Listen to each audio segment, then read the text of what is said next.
ആരോഗ്യ വിഭാഗത്തിൽ നിന്നുള്ള നേത്രരോഗ വിദഗ്ധന്മാരും കണ്ണുകൾ സംബന്ധിക്കുന്ന വിഷയങ്ങൾ പരിശോധിക്കുന്നതിനായി ക്യാമ്പിൽ സജ്ജമാക്കിയിട്ടുണ്ട്.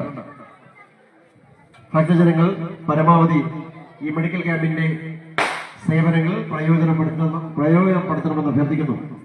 കൊറ്റാമം അനൂപ് ഹോസ്പിറ്റലിന്റെ ആഭിമുഖ്യത്തിൽ സൗജന്യ മെഡിക്കൽ ക്യാമ്പ് ക്ഷേത്രത്തിന് സമീപം പ്രവർത്തിച്ചു വരുന്നു. അന്നദാന മണ്ഡപത്തിൽ പ്രഭാത ഭക്ഷണ വിതരണം ആരംഭിച്ചിട്ടുണ്ട്. പൊങ്കാലയുമായി ചേർന്ന ഭക്തജനങ്ങൾ സൗകര്യപ്രദമായ രീതിയിൽ പ്രഭാത ഭക്ഷണം കഴിക്കുന്നതിന് അന്നദാന മണ്ഡപത്തിൽ എത്തിച്ചേരേണ്ടതാണ്.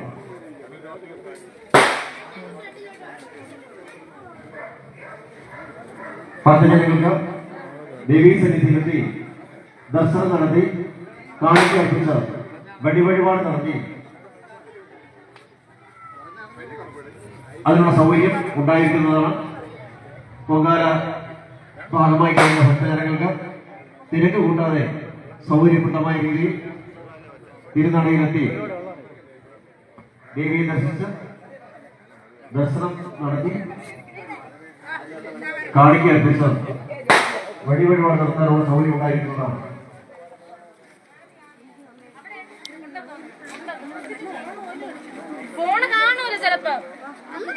എൻ്റെ പേര് ബാഹുലി, തനൂച്ചുരം സ്വദേശിയാണ്.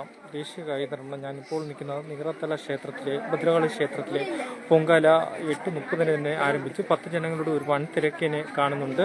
അപ്പോൾ വെയിൻ്റെ വകവയ്ക്ക് തന്നെ സ്ത്രീകൾ പൊങ്കാല ഇടാൻ വന്നതെന്ന് പറയാം. ക്ഷേത്രത്തിലെ അമ്മയെ വിളിച്ച ഏത് കാര്യം നടക്കുമെന്നാണ് പറയുന്നത്.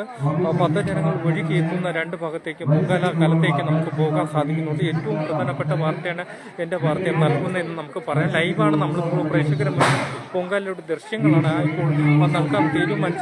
ആ ദൃശ്യങ്ങളിലേക്ക് നമുക്ക് പോകാൻ സാധിക്കുന്നുണ്ട്. ഏറ്റവും പ്രധാനപ്പെട്ട വാർത്തയാണ്. നമ്മളിപ്പോൾ നികറത്തല ക്ഷേത്രത്തിൻ്റെ അവിടെയാണ് പൊങ്കാല ആരംഭിച്ചു. ഭക്തജനങ്ങളുടെ ഒരു നീണ്ട തിരക്കിനെ കാണുന്നുണ്ടെന്ന് പറയാൻ സാധിക്കുന്നുണ്ട്. ഏറ്റവും പ്രധാനപ്പെട്ട സംഭവ സ്ഥലത്താണ് നമ്മൾ നിൽക്കുന്ന. പൊങ്കാല രാവിലെ തന്നെ ആരംഭിച്ചു. വെയിലിന്റെ വകവയ്ക്ക് തന്നെ സ്ത്രീകൾ പൊങ്കാല ഇടാൻ വന്നതെന്ന് പറയാം. അമ്മയെ വിളിച്ചാൽ ഏത് കാര്യം നടക്കുമെന്നുണ്ട്. ഈ വർഷം വരുമ്പോൾ അടുത്ത കൊല്ലം പൊങ്കാല ഇടാൻ തോന്നുന്നുണ്ടെന്ന് പറയാൻ സാധിക്കുന്നുണ്ട്. ഏറ്റവും പ്രധാനപ്പെട്ട വാർത്തയാണ്. വിശദമായ വാർത്തയാണ് നമ്മൾ ക്ഷേത്രത്തിന്റെ വിളിച്ച പറയുന്നുണ്ട്. ദൃശ്യങ്ങൾ പൊങ്കാല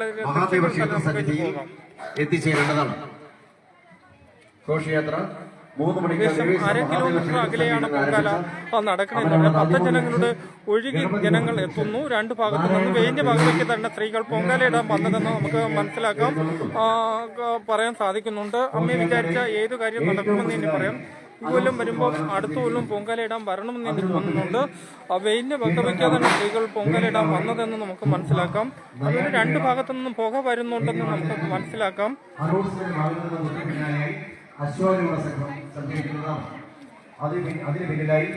ഏകദേശം 30 കിലോമീറ്റർ വരെ പൊങ്കാല നടക്കുന്നുണ്ട്. ഇരു സൈഡിലുമാണ് പൊങ്കാല നടക്കുന്നത്. 10 ജനങ്ങളുടെ ഒരു വൻ തിരക്കിനെ നമുക്ക് കാണാൻ സാധിക്കുന്നുണ്ട്.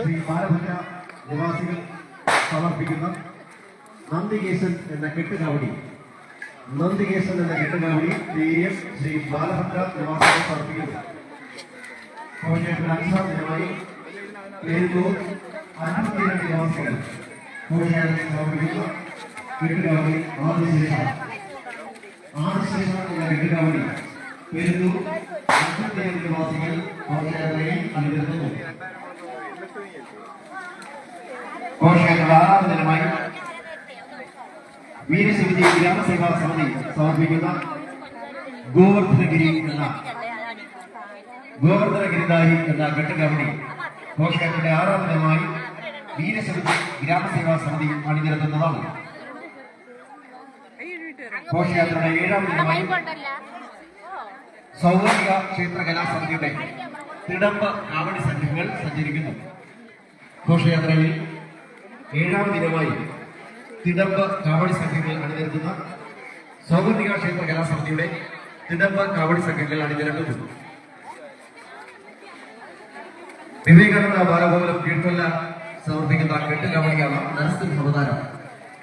എന്ന കെട്ടുകാവടി വിവേകാനന്ദ ബാലഭവനം കീഴ്ക്കൊല്ല ഘോഷയാത്രയുടെ 8ാം ദിനമായി അണിനിരത്തുന്നു. ഘോഷയാത്രയുടെ 9ാം ദിനമായി സഞ്ചരിക്കുന്നത് ആശാനൂർ ഹിന്ദു ഐക്യവേദി സമർപ്പിക്കുന്ന വീരമാരുതി എന്ന കെട്ടുകാവളിയാണ്. വീരമാരുതി എന്ന കെട്ടുകാവളി ഘോഷയാത്രയുടെ 9ാം ദിനമായി ഹിന്ദു ഐക്യവേദി ആശാനൂരിലെ പ്രവർത്തകർ സമർപ്പിക്കുന്നു.